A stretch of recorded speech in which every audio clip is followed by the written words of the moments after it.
আসসালামু আলাইকুম। আমার নাম জাহিদ ইসলাম।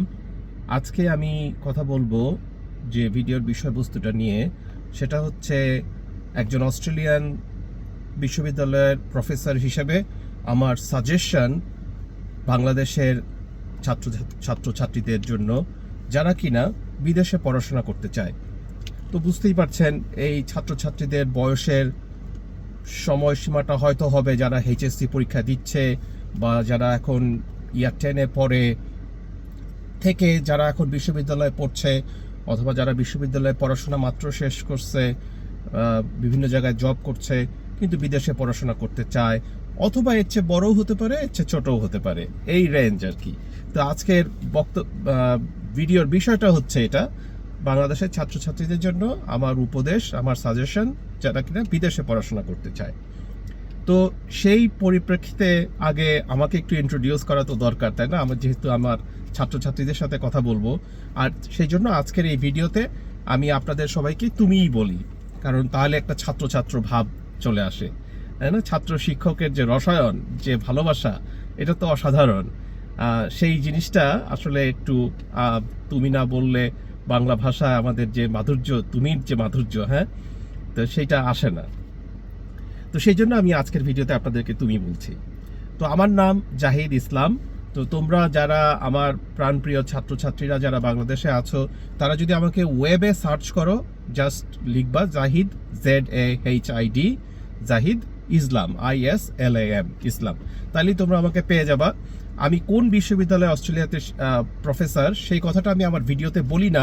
এই জন্য বলি না যে আমার এই ভিডিওগুলো তো পার্সোনাল ভিডিও, আমার এমপ্লয়ারকে এর জন্য তো কোনোভাবেই রেসপন্সিবল না, এবং আমার এমপ্লয়ারের এই ব্যাপারে কোনো দায়বদ্ধতা নাই। সেই জন্য আমি আমার এমপ্লয়ারের নামটা, আমার বিশ্ববিদ্যালয়ের নামটা বলি না, কিন্তু তোমরা তো ওয়েবে সার্চ করলেই আমার সম্বন্ধে জেনে যাবা।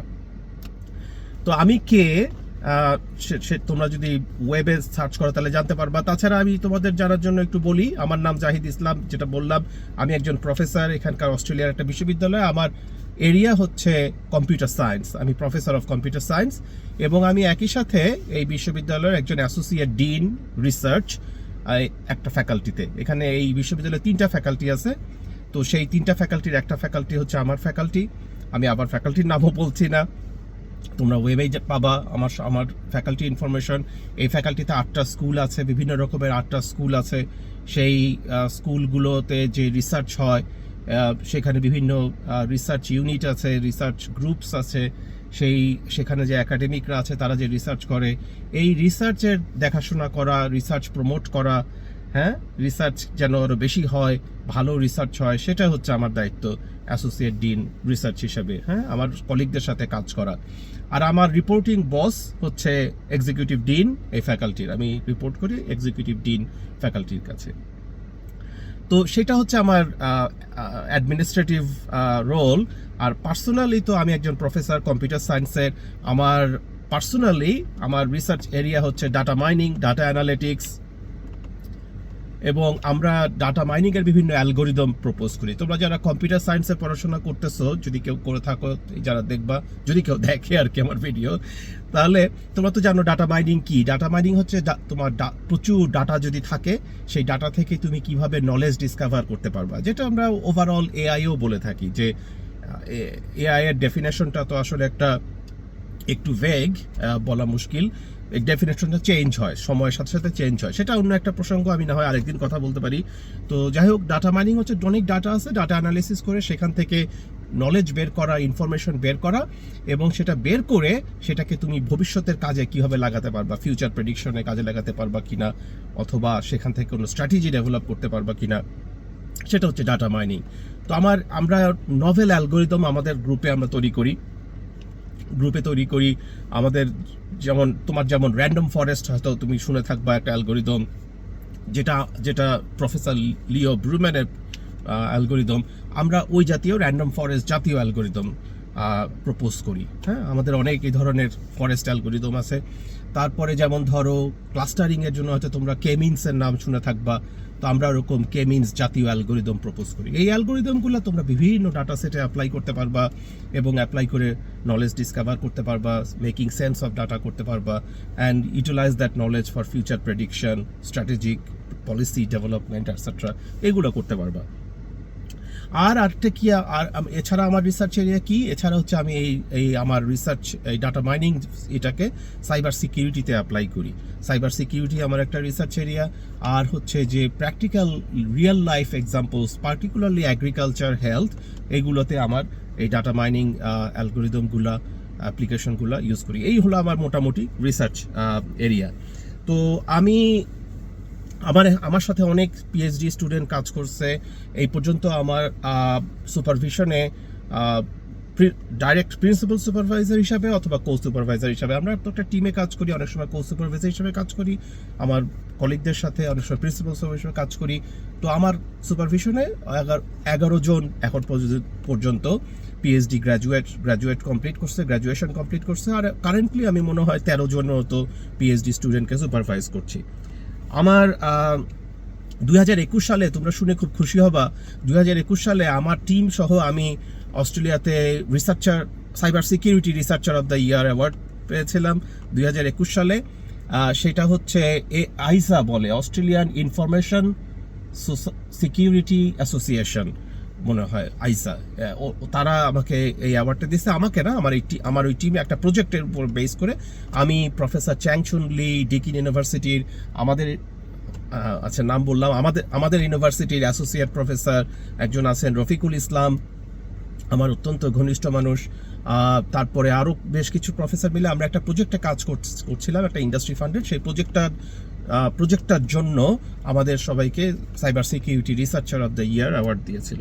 তাছাড়া আমি এইবার 2024 সালে, তোমরা জানো মনে হয়, স্ট্যানফোর্ডের একটা র্যাঙ্কিং করে top 2% researchers in the world. তো আমি সেইখানেও সেই র্যাঙ্কিংয়ের মধ্যেও আছি। এই হলো কথা। আমার সব মিলায় এখন পর্যন্ত ধরো অ্যাপ্রক্সিমেটলি $11 মিলিয়ন এক্সটার্নাল গ্র্যান্ট ফান্ডিংয়ের সাথে আমি জড়িত আছি একজন ইনভেস্টিগেটর হিসাবে। এছাড়া আমার মনে হয় 150+ পাবলিকেশনস, পিয়ার রিভিউড পাবলিকেশনস আছে, 4000+ সাইটেশনস আছে গুগল স্কলারে, অ্যারাউন্ড 34 মনে হয় H ইন্ডেক্স। তো বুঝতে পারতেছো আমার অবস্থানটা কোন জায়গায়। কারণ আজকাল তো আসলে রিসার্চার সব একদম ট্রান্সপারেন্ট, কে কেমন রিসার্চারটা বিভিন্নভাবে ইনফরমেশন পাওয়া যায়, তাই না? তো যাই হোক, তো আমি অনেক বয়স্ক মানুষ, দেখতে পাচ্ছ আমার সাদা দাড়ি, চুলও পেকে যাচ্ছে। তো তোমাদের থেকে বয়স আমার একটু বেশিই হবে। আমার বড় ছেলের বয়স 25 বছর, 26 বছর, ও পিএইচডি করে আমেরিকাতে। আমি অস্ট্রেলিয়ায় থাকি, অস্ট্রেলিয়ার একটা বিশ্ববিদ্যালয়ে কাজ করি। তো এই হলো আমার ব্যাকগ্রাউন্ড ইনফরমেশন। এখন তোমরা ভাবতে পারো যে তাইলে ভাই আপনি বা স্যার আপনি এতদিন পরে উদয় হলেন কেন, আমাদেরকে উপদেশ দেওয়ার জন্য এতদিন যাবৎ উপদেশ দিলেন না কেন? আমার অনেক কিন্তু পিএইচডি স্টুডেন্ট কিন্তু অনেক বাংলাদেশি স্টুডেন্ট ছিল, এবং তারা অনেকেই এখন বিভিন্ন জায়গায় lecturer, senior lecturer, associate professor মনে হয় কেউ হয় নাই বাংলাদেশে একজন আছে, ও কি অ্যাসোসিয়েট প্রফেসর হয়েছে কিনা, এনিওয়ে। তো বিভিন্ন জায়গায় আছে। এই যে বললাম 11 জন পিএইচডি স্টুডেন্ট গ্র্যাজুয়েশন করছে আমার সুপারভিশনে। তো বাংলাদেশি স্টুডেন্ট ছিল। আমি তো বাংলাদেশি স্টুডেন্টদের সাথে খুবই ঘনিষ্ঠভাবে কাজ করি, মজা পাই কাজ করতে। আমি একটা কথা তোমাদেরকে বলে রাখি, আমি বাংলাদেশের সিটিজেন এবং আমি অস্ট্রেলিয়ারও সিটিজেন, এবং আমি বাংলাদেশ এবং অস্ট্রেলিয়া দুইটা দেশকেই খুবই ভালোবাসি, সমানভাবে ভালোবাসি। হয়তো সেভাবে বলতে গেলে, যেহেতু আমি অস্ট্রেলিয়ায় থাকি, আমার দায়িত্ব হয়তো অস্ট্রেলিয়ার প্রতিও যেমন বাংলাদেশের প্রতিও সেরকমই থাকবে। তো এই হলো অবস্থা।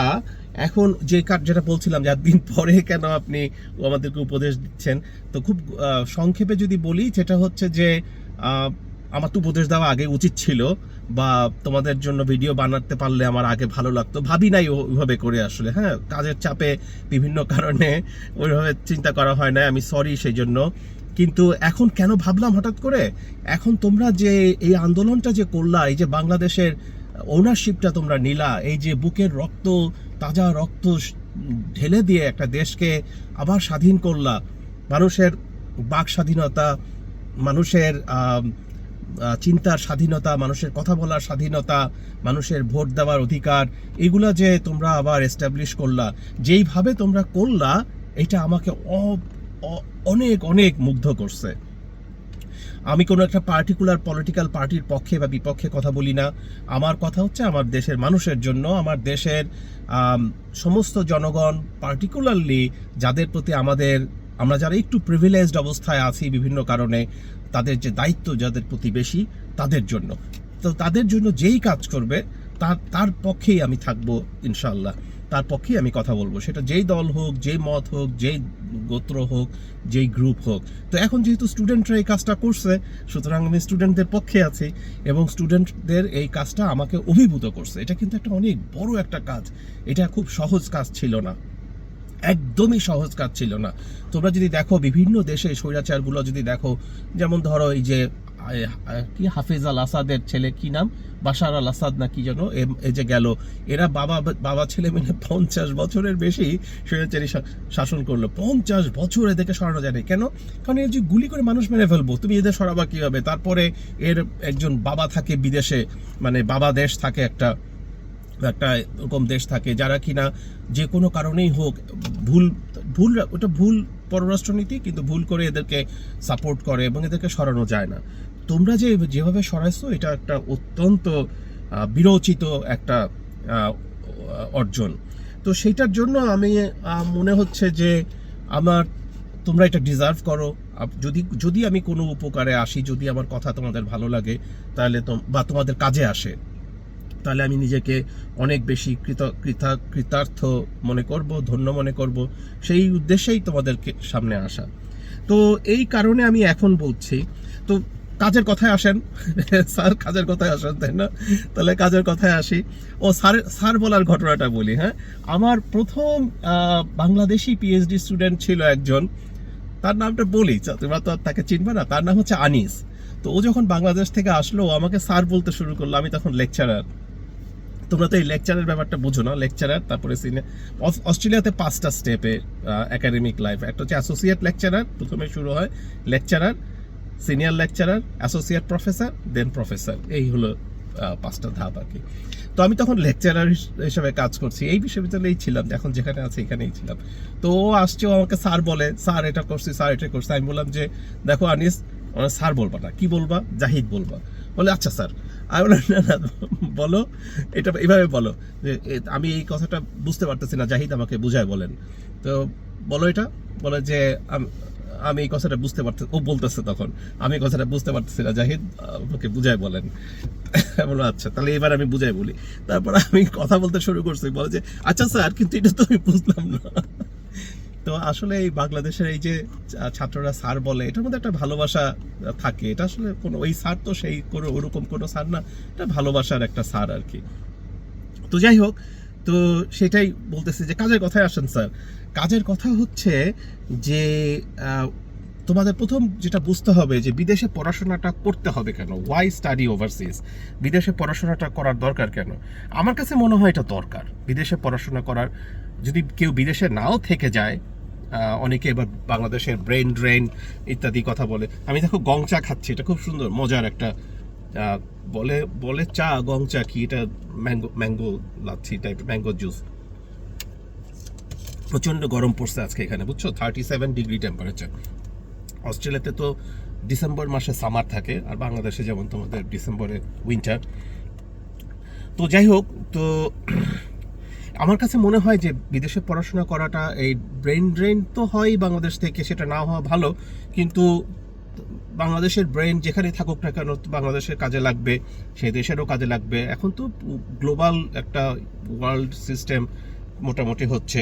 আর বাংলাদেশের তো আসলে আমাদের ম্যান পাওয়ারের শর্টেজ নাই। যদি এমন হয় যে বাংলাদেশের শর্টেজ দেখা দিচ্ছে, তখন তো বিদেশ থেকে আমরা যারা বাংলাদেশি আছি তাদের মধ্যে অনেকেই হয়তো আবার বাংলাদেশে চলে যাবে, আবার অনেকে যাবে না, কারণ তাদের তো এটা তো মানুষ, স্বাধীন মানুষ, সবার যার যার ইচ্ছা।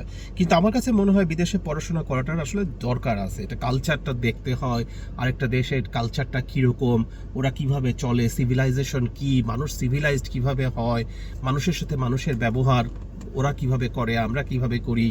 তারপরে ওখানে সাম্য বৈষম্য এগুলা কিভাবে ওরা হ্যান্ডেল করছে, আমরা আমাদের দেশে কিভাবে করি, তারপরে ওদের ওখানে ন্যায় নীতি, আইন শৃঙ্খলা, তারপরে সামাজিক ন্যায় বিচার, এগুলো ওরা কিভাবে প্রতিষ্ঠা করছে, আমরা কিভাবে করি, কাজের ক্ষেত্রে ওরা ওদের ওয়ার্ক লাইফ ব্যালেন্স কিভাবে করে, ওরা কাজে কত সিনসিয়ার থাকে, করাপশনটা ওদের ওখানে কেমন, আমাদের এখানে কেমন, করাপশন ওরা কিভাবে দূর করলো, এই জিনিসগুলো তো আসলে শেখার আছে অনেক কিছু। তারপরে তোমার এডুকেশন, একটা বিদেশি ডিগ্রি, সেটা তো ইম্পর্টেন্ট, তাই না? একটা বিদেশি ডিগ্রি থাকলে তো একটা আরেকটা ধরনের একটা স্বীকৃতি, রেকগনিশন বলতে পারো। তারপরে লিভিং, অনেকে যারা বিদেশে থেকে যায়, এখানে অবৈধভাবে তো থাকা ওভাবে সম্ভব না। এখানে তো ওদের স্কিল্ড মাইগ্রেশন সিস্টেমস আছে, ওদেরও তো স্কিল্ড পিপল দরকার, তাই না? অস্ট্রেলিয়াতে যেমন আমাদের এখানে, আমরাও তো স্কিল্ড পিপল চাই অস্ট্রেলিয়াতে। তো আবারও তোমাদেরকে তোমরা এই জিনিসটা একটু পরিষ্কার করি যে আমি কিন্তু অত্যন্ত শক্তভাবে অস্ট্রেলিয়ান সিটিজেন। হ্যাঁ, অস্ট্রেলিয়াকে আমি প্রচণ্ড ভালোবাসি, কারণ আমি তো বেইমানি করতে পারবো না কারোর সাথে, নেমোখান আমি তো করতে পারবো না। এইখানে আমি থাকি 25 বছর যাবৎ, হ্যাঁ, জীবনের একটা বড় সময়, তো জীবনের অর্ধেকটা সময় আমার অস্ট্রেলিয়াতে। এখানকার আমি সিটিজেন, এখানে আমার সব ধরনের অধিকার আছে, আমি এখানে ভোট দিতে পারি, আমি এখানে ইচ্ছা করলে প্রাইম মিনিস্টার হতে পারবো যদি মানুষ আমাকে ভোট দেয় আর কি, ইলেকশন করতে পারবো। এখানে আমি আমার বিরুদ্ধে কোনো রেসিজম হয় না, কোনো ধরনের কোনো অন্যায় অবিচার হয় না, অন্যায় হলে আমি সেখানে বিচার পাবো। আমার জবের ক্ষেত্রে কোনো সময় বৈষম্যের শিকার হতে হয় নাই। এখানকার মানুষগুলো অত্যন্ত ভালো, সবাই ভদ্র, সবাই রিজনেবল, হ্যাঁ, সবাই নিয়ম নীতির মধ্যে। সরকারি ব্যবস্থা এখানে অত্যন্ত ওয়েলফেয়ার স্টেট, তো সবার মানে দেখভাল করে সরকার, কেউ না খেয়ে থাকবে না। যদি কেউ নিজের একদম নিজে মনে করে আমি খাবো না, তাহলে অন্য কথা, তা নাহলে এরকম একটা দেশকে তুমি ভালোবাসবা না, তুমি যদি সেখানে থাকো, বাসবা না। উগ্র জাতীয়তাবাদ জিনিসটা না আসলে লং রানে ভালো কিছু করে না। হ্যাঁ, তো এর মানে এই না যে আমি বাংলাদেশকে ভুলে যাব। হ্যাঁ, বাংলাদেশকেও তো ভুলবো না, বাংলাদেশ তো আমার জন্মভূমি, ওখানে আমি বড় হয়েছি, আমার মায়ের ভাষা, আমার বাবা মার স্মৃতি, আমার শৈশব স্মৃতি, সব কিছু এগুলো তো থাকেই। তো তোমারও সেই স্মৃতি, সেগুলো তো থাকবেই। তো এই আর কি, একটু এটা একটু অ্যাডজাস্ট করে নিও। আমি যখন অস্ট্রেলিয়ার কথা ভালো বলবো তখন অনেকের হয়তো ভালো লাগে না সাধারণত, নাও লাগতে পারে আর কি। হ্যাঁ, এবার অনেকের লাগে, কিন্তু আমি একটু তোমাকে ক্ল্যারিফাই করলাম তোমাদেরকে। আচ্ছা, তাহলে তো বুঝলাম যে অস্ট্রেলিয়া আসা দরকার। এখন ব্যারিয়ারটা কি আসলে, এটা তোমরা ভালো বলতে পারবা যে কি বাধা তোমরা বোধ করতেছো বিদেশে আসতে, তোমাদের সমস্যাটা কোথায়? একটা হতে পারে সমস্যা যে ইনফরমেশনের অসুবিধা, অত ভালো ইনফরমেশন পাচ্ছ না বা বুঝতে পারতেছো না যে কি জিনিসটা, আমি সেটা একটু ক্ল্যারিফাই করার চেষ্টা করব। আরেকটা হচ্ছে কমিউনিকেশনটা, হয়তো কার সাথে কথা বলবো, কিভাবে কথা বলবো সেটা বুঝতে পারতেছি না। আরেকটা হচ্ছে টাকা পয়সা তো লাগে, বেশ বিদেশ যেতে তো অনেক টাকা পয়সা লাগে। তো আমি তিনটা ব্যারিয়ারের কথা চিন্তা করতে পারতেছি এই মুহূর্তে। তাহলে আমি তিনটা ব্যারিয়ার নিয়ে খুব সংক্ষেপে কথা বলি। যে ইনফরমেশন পাচ্ছ না, কমিউনিকেশন কিভাবে করবা, একটা বিগ পিকচারটা তোমাদেরকে দেওয়ার চেষ্টা করি। যে সেটা হচ্ছে, এখানে কিন্তু অস্ট্রেলিয়ার কথাই আমি বলি, এখানকার বিশ্ববিদ্যালয়গুলো কিন্তু বিদেশি স্টুডেন্ট খুবই ডেসপারেটলি দে নিড ইট। আমি তো একটা বিশ্ববিদ্যালয়ের অ্যাসোসিয়েট ডিন রিসার্চ, আমি জানি, আমি তো এখানকার আমি এইখানে university lead for cyber security CRC ছিলাম আগে, তারপর ডাইরেক্টর রিসার্চ ছিলাম, director for data science and engineering research unit ছিলাম। তো সেই সমস্ত অভিজ্ঞতা থেকে আমি যেটা তোমাদেরকে বলি সেটা হচ্ছে, এইখানকার বিশ্ববিদ্যালয়গুলো ডেসপারেটলি দে নিড স্টুডেন্টস। হ্যাঁ, এবং লোকাল স্টুডেন্ট সাপ্লাই তো কম। এখানে তো লোকাল স্টুডেন্ট, এই ইউনিভার্সিটিগুলো কিন্তু পাবলিক ইউনিভার্সিটি। বাংলাদেশের সাথে পার্থক্য হলো কি, বাংলাদেশে প্রাইভেট ইউনিভার্সিটিগুলোতে স্টুডেন্ট দরকার, তা না হলে ইউনিভার্সিটিগুলো চলবে না, তাই না? স্টুডেন্ট না থাকলে। কিন্তু পাবলিক ইউনিভার্সিটি কোনো কিছু কেউ খেতাও পুড়ে না, স্টুডেন্ট থাকলে থাকছে, না থাকলে না থাকছে, টিচারের বেতন টিচার ঠিকই পাবে।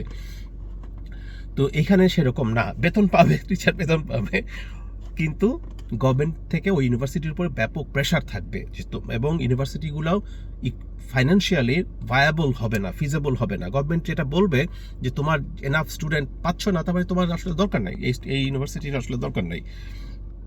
তো অথবা ইউনিভার্সিটিকে এটাকে কার্টেল করতে হবে, সাইজ ছোট করতে হবে ইত্যাদি, অথবা বিভিন্ন কোর্স কমাইতে হবে, অথবা কোর্স দৌড়ের উপর থাকে আর কি, বুঝছো না? যে ইউনিভার্সিটিগুলো, এবং ইউনিভার্সিটি বন্ধ হয়ে যেতে পারে।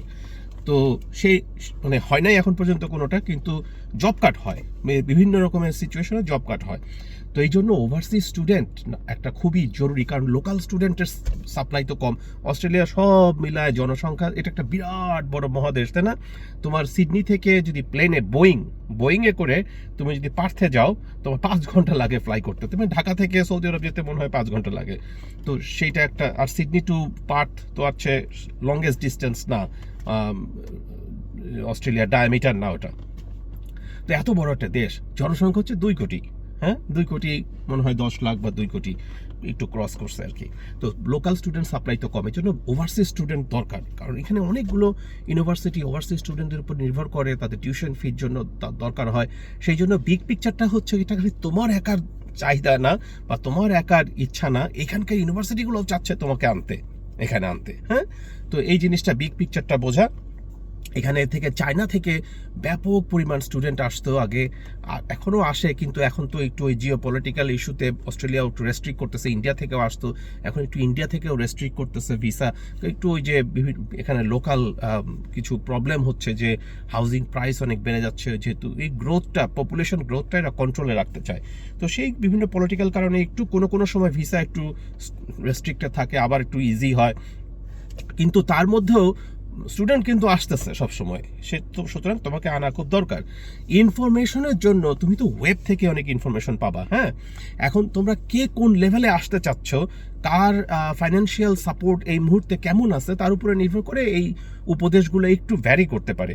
তো আমি কি শুরু করবো পিএইচডি স্টুডেন্ট থেকে? ওভাবেই শুরু করি না।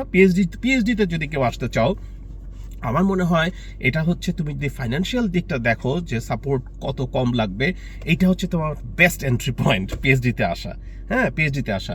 কারণ তুমি পিএইচডির জন্য এখানে স্কলারশিপ আছে, প্রচুর স্কলারশিপ আছে, প্রচুর মানে কি কম্পিটিটিভ, খুবই কম্পিটিটিভ, সারা পৃথিবী থেকে তো আসতে চায়। অস্ট্রেলিয়ার একটা তোমার অ্যাডভান্টেজ হচ্ছে কি, দেখবা ইউকে থেকে আসতেছে, ইউরোপ থেকে প্রচুর আসতে চায়, কানাডা থেকে আসতে চায় এখানকার ওয়েদারটার জন্য। ওইখানে প্রচণ্ড বরফ পড়ে না তো, হ্যাঁ। কানাডাতে যেমন -30 ডিগ্রি টেম্পারেচার যখন হয়, এটা তো বরফ পড়ে, আমি আমার ফ্রেন্ডদের কাছ থেকে শুনছি। আমিও গেছি ভ্যানকুভার শহরটা ভালো, ভ্যানকুভারের লোয়েস্ট টেম্পারেচার 2 ডিগ্রিতে হয়, এখানকার সিডনির মতো। কিন্তু টরেন্টো বা ওই সমস্ত দিকে ইস্টে প্রচণ্ড বরফ পড়ে। ওরা সকালবেলা দরজা খুলে দেখা যাচ্ছে দরজার সামনে বরফ, ওটাকে ভেঙে তারপরে বেরোতে হয়। তো জানি না আমার সাথে ফাজলামি করছে কিনা, কিন্তু না, এটা পড়ারই কথা, হ্যাঁ। তো এই হলো অবস্থা।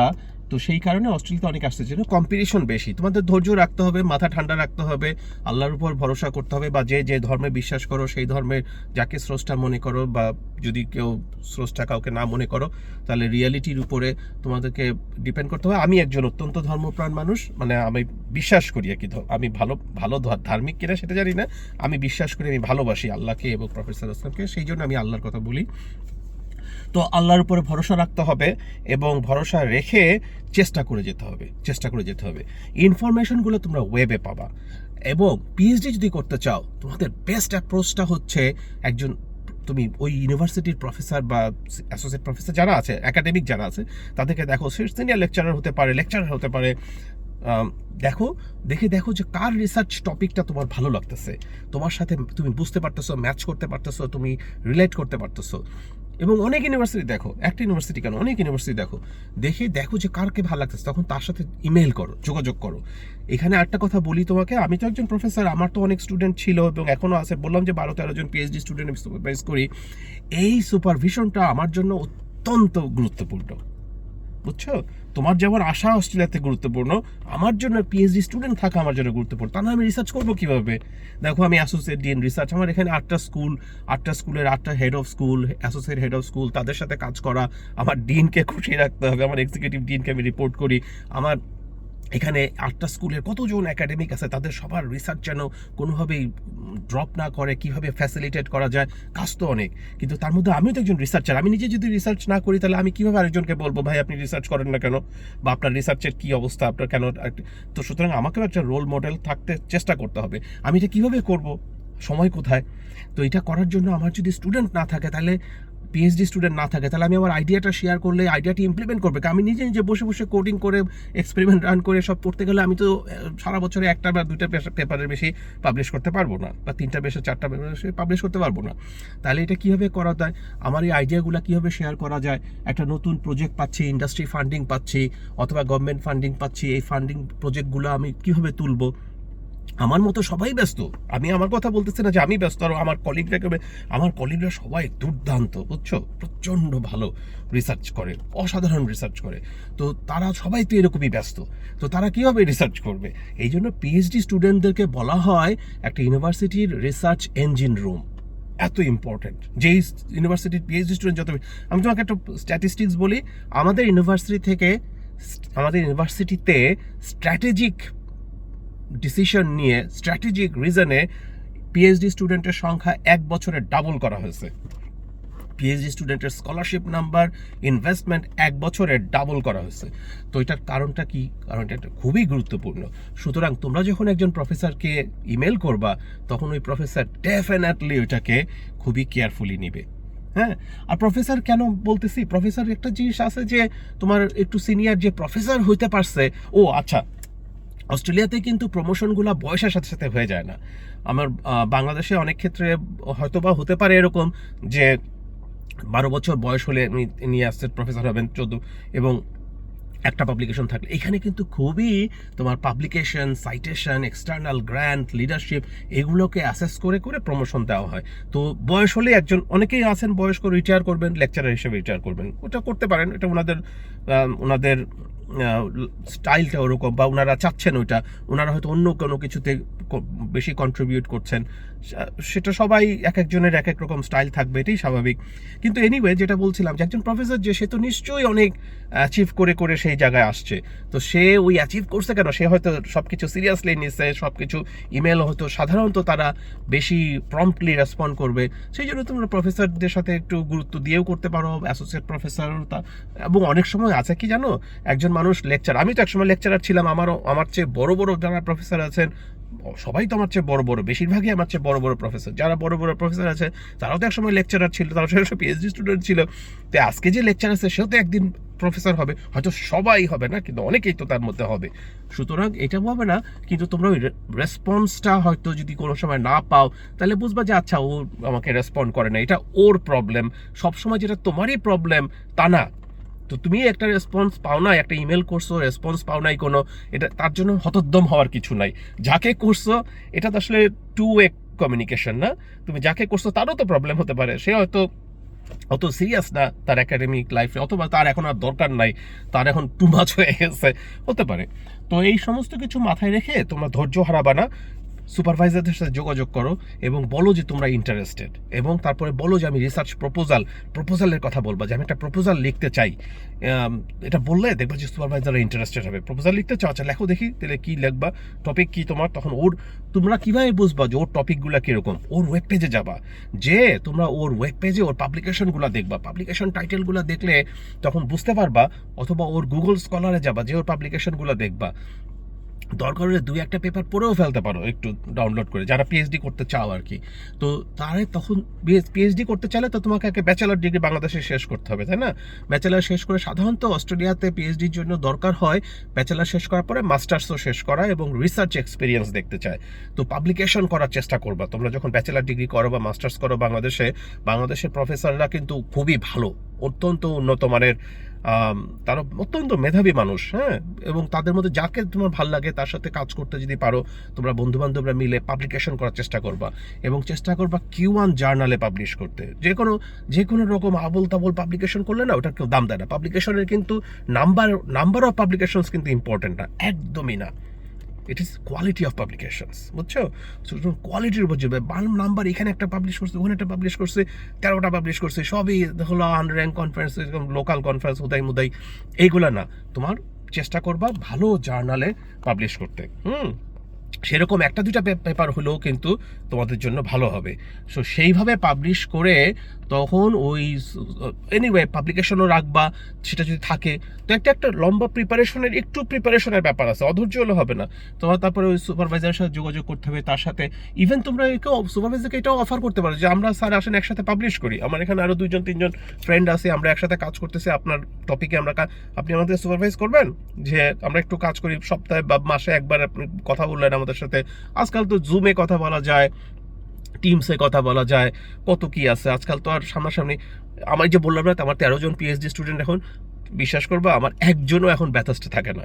তো এর একটা গল্প আছে, আমি সেটা একদিন বলবো, আমার অনেক গল্প আছে। তো যাই হোক, তো এটা কোনো সমস্যাই না। মানে সবাই অস্ট্রেলিয়ায় থাকে, কিন্তু আমি বলতেছি যে একদম আমার শহরেই থাকে না আর কি।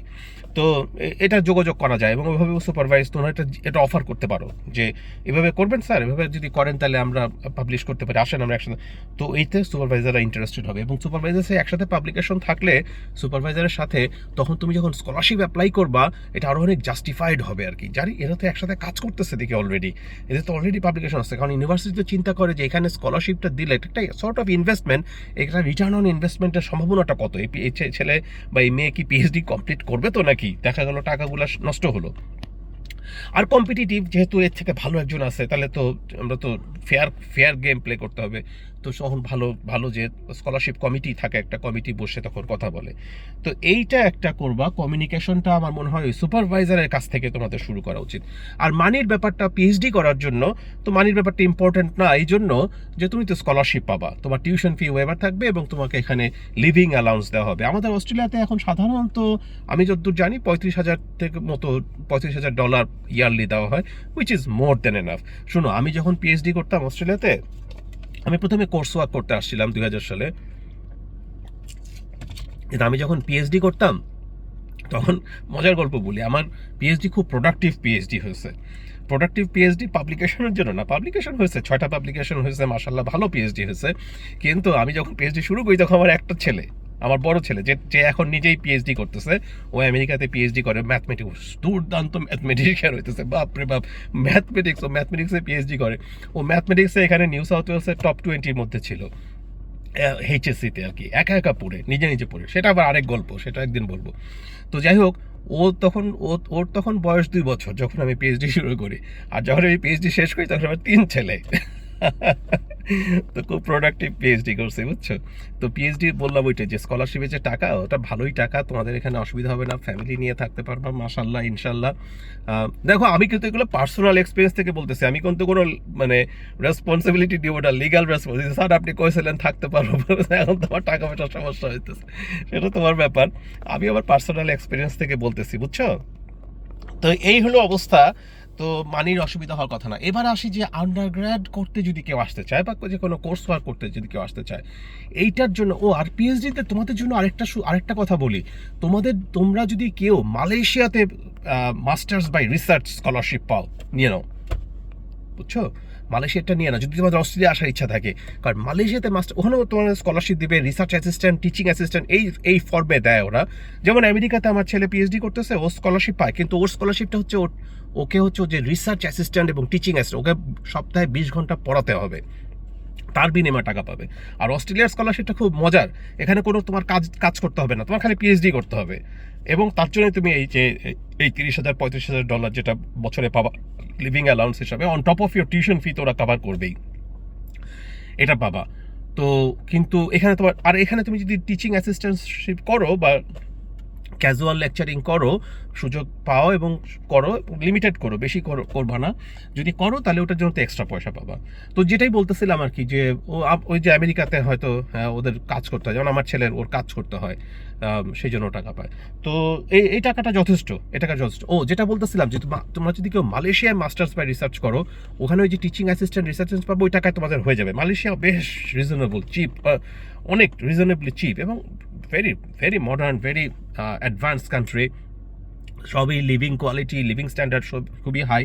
এবং সামহাও মালয়েশিয়াতে রিসার্চ বা মাস্টার্স করলে আমি দেখছি সেইটা অস্ট্রেলিয়াতে তোমার পিএইচডি স্কলারশিপ পাওয়ার জন্য খুব ভালো একটা কাজ করে, কারণ ওইটা তোমার অস্ট্রেলিয়াতে এই তোমার যে রিসার্চ এক্সপিরিয়েন্সের জন্য যে একটা রিকোয়ারমেন্ট আছে ওটা ওখানে কাভার হয়ে যায়। যেহেতু তুমি এখানে রিসার্চ করছো, রিসার্চ ডিগ্রি করছো একটা।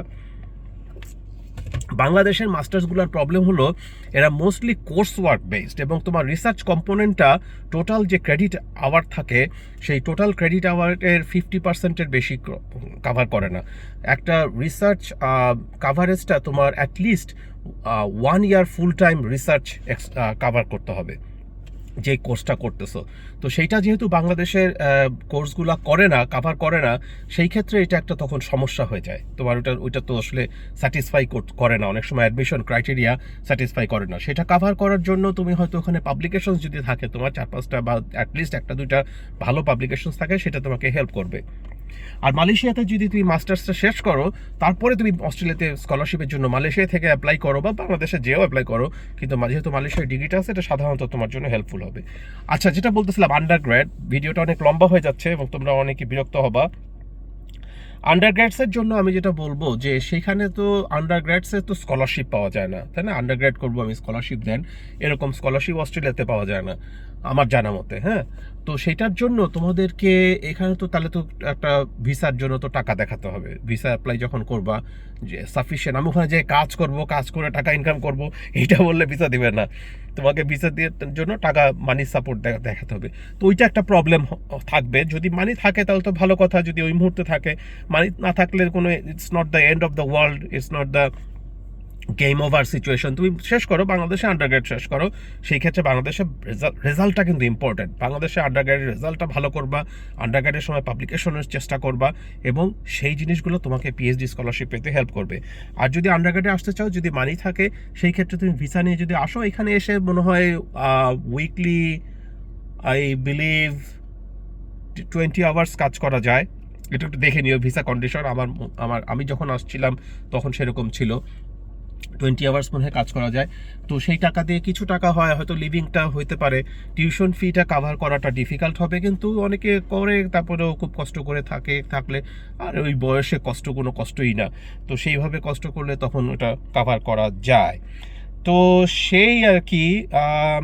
তবে আন্ডারগ্রেডেও আসতে পারো যদি কিছু মনিটরি সাপোর্ট ফ্যামিলি থেকে নিতে পারো, তাহলে তো সেটা ভালো হবে, তাহলে সেটা আসতে পারো। আর যদি না পারো, ওয়েট করো, বাংলাদেশে করো, ভালোভাবে করো।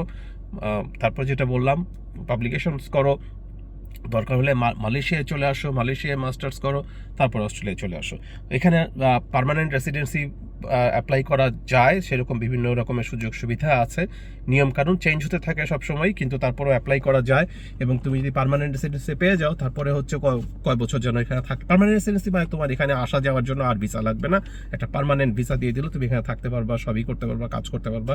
কিন্তু তুমি ঠিক সিটিজেন না, ওই সিটিজেনটা জাস্ট একটা ফর্মালিটিজ। আমার সময় তো তাই ছিল, আমার সময় নিয়ম ছিল যে 2 বছর পার্মানেন্ট রেসিডেন্সি থাকলে অটোমেটিক সিটিজেন হয়ে যাবে, এবং সিটিজেন হয়ে গেলে তারপর তুমি ভোট দিতে পারবা, প্রাইম মিনিস্টার হতে পারবা, যা ইচ্ছা তাই করতে পারবা। তো এই হলো অবস্থা, আর তো কিছু বলার মনে হয় নাই। তাহলে ধন্যবাদ, তোমাদেরকে অনেক কষ্ট করে শুনলা। আর আবারও বলি যে আমি কোনো রাজনৈতিক ব্যাকগ্রাউন্ড থেকে কথা বলি নাই, তোমরা কেউ মাইন্ড করো না। তোমরা যদি কেউ কোনো বিশেষ রাজনৈতিক দলকে সমর্থন করে থাকো সেটা না, কিন্তু এটা মাথায় রাখবা যে তোমার দায়বদ্ধতাটা হচ্ছে তোমার মানুষের জন্য, কোনো একটা পার্টিকুলার দলের